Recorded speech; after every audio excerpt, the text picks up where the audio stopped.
Now, let's talk about what happened last night at the Grammys regarding Drake. A lot of people have been talking about it and I wanted to give my opinion on it, along with some other topics, of course, as you can see from the title, like XXXTentacion being rejected from the Grammys and Dax versus Tory Lanez. So let's not waste any time and let's talk about this entire situation with Drake and the Grammys. So yesterday during the Grammys, Drake held a very inspiring acceptance speech after winning the Best Rap Song award for God's Plan. I mean, first of all, let me just say that this speech was on point. The fact that this came from such a big artist with such a big platform really means a lot for the culture. And if you've heard it, then you know exactly what I'm talking about. More than anything, it seems like to me that this was more about speaking for the people than speaking for yourself only, which I think is an extremely honorable move from him. But right around the end of the speech, Drake actually dissed the Grammys after he received an award from them. Pretty much he was talking about how as an artist, you don't need the Grammys to validate your music, because if you're eating off of your craft and you have people in your own city singing along to your songs, then you've won. You've already won if you have people who are singing your songs word for word, if you're a hero in your hometown. And then a little bit later, this is what happened. If there's people who have regular jobs who are coming out in the rain, in the snow, spending their hard-earned money to buy tickets to come to your shows, you don't need this right here, I promise you, you already won.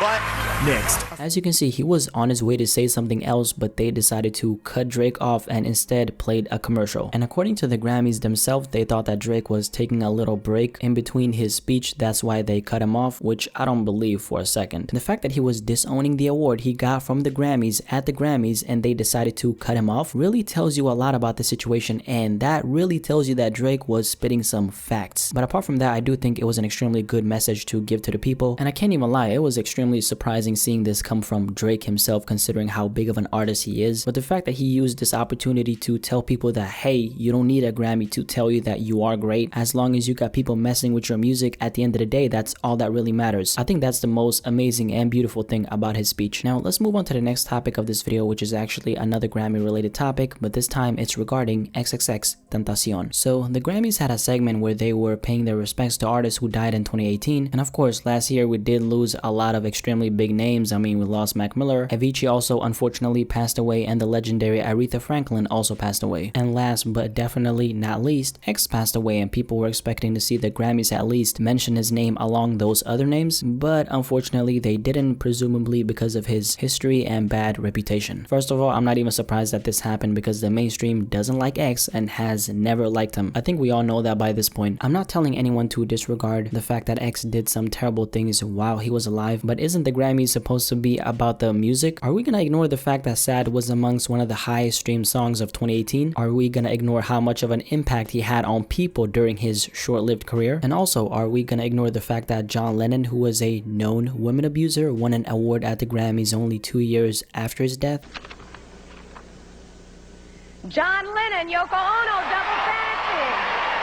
But XXXTentacion couldn't even get a simple rest in peace. I'm not even asking for him to get an award because I don't care about the Grammys that much. But at least they could have shown a little bit of compassion by including this artist who lost his life very tragically and was loved by a lot of people. I mean, I personally see that as a sign of disrespect. And I don't really even want to make this a sympathy thing, because if we're gonna go that route, I'd rather them not mention his name to begin with. But just look at the numbers he put up in 2018 and tell me that he shouldn't be recognized as a great musician, because that's really what it's about at the end of the day. So yeah, that's what I have to say about that. Now let's move on to the next and the last topic of this video, which is regarding Dax versus Tory Lanez. Now the other day there was a situation that went down where Tory Lanez got bodied so hard on a diss track he had to pull up on Dax in person and demand an apology. Even though a lot of you guys who watch my channel are probably familiar with Dax, I know a lot of people aren't. So if you are one of those people, Dax is a rapper who's been making a name for himself through multiple viral rap songs here on YouTube. He really started taking off more towards the end of 2018, and he definitely has a very inspirational story, because just over a year ago he used to work as a janitor, and now 12 months later rapping is how he makes a living. So yeah, at this point he's very much recognized for what he does in the community. And that brings me to what actually happened the other day. So you know how around 2 weeks ago Tory Lanez went on Twitter and challenged the entire rap game? You probably remember it because I covered it, but pretty much he put up these tweets you're seeing on the screen right now, where he was saying how he's the best rapper alive and he will body any rap niggas out there. And as you could imagine, a lot of rap niggas took on the challenge, and one of them was of course Down Q, who dropped a diss track aimed at Tory Lanez, and they went back and forth for a little bit. And then Dax was of course one of the rappers who decided to take on this challenge, because don't forget, Tory was the person who was inviting this kind of energy to himself. Dax then of course started promoting that diss track on his social medias, and then surprisingly enough, he received this DM right here from Tory Lanez, where Tory clearly wasn't liking the fact that he took on the challenge. And that right there didn't stop Dax, because a couple days after this, he decided to drop the diss track, and goddamn, this shit goes hard as fuck.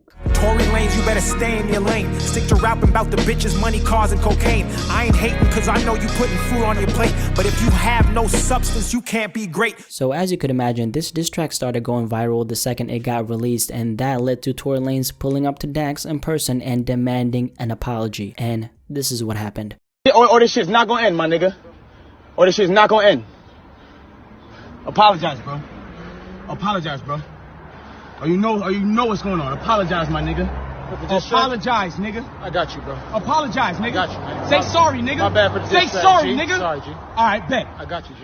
What happened right there is single-handedly one of the corniest things I've ever seen a rapper do in my entire life. I'm actually disappointed in Tory Lanez because I love his music. In my eyes, he's always been that artist who doesn't get the credit he deserves for how talented he actually is. And the fact that he challenged the rap game one week and was inviting the competition, and the next week when that competition actually arrives, you pull up on that person on some hostile shit demanding an apology. One of the strangest things about what happened here is how Dax gets approached. I mean, he's running outside and breathing heavy, and this random car with Tory Lanez in it approaches him, and that happens. If there's anything Dax caught from this situation, it's a W to me, in my eyes at least. And it's not even about the diss track, because he did what was asked of him and delivered a hard-ass record, so that's out of the way. I think the way he handled it is exactly the way anyone should handle something like this in this situation. He was blindsided in an extremely shady situation where a car pulls up to him, and we could only assume how many other people Tory Lanez had with him, because he definitely did not come alone, and Dax decided to apologize because his intention was never to take it that far. This is one of those situations where you couldn't even predict that this would happen, and the way he handled it in the heat of the moment, I honestly salute him for it. He simply wasn't gonna throw away all of his blessings by potentially getting hurt due to his pride, and I think that's the lesson that should be taken away from what happened to Dax. I definitely think it is kind of sad that it came to this, because as a rapper, you should be able to handle words coming at you, especially when you ask for it, without threatening someone who isn't even about that life to begin with. So on Tory Lanez's part, this is a big ass L, and that's what I have to say about that. Now you let me know what you have to say about all the topics that I talked about in this video, and yeah, I'll be peeping the comments as always, and let's have a discussion about this.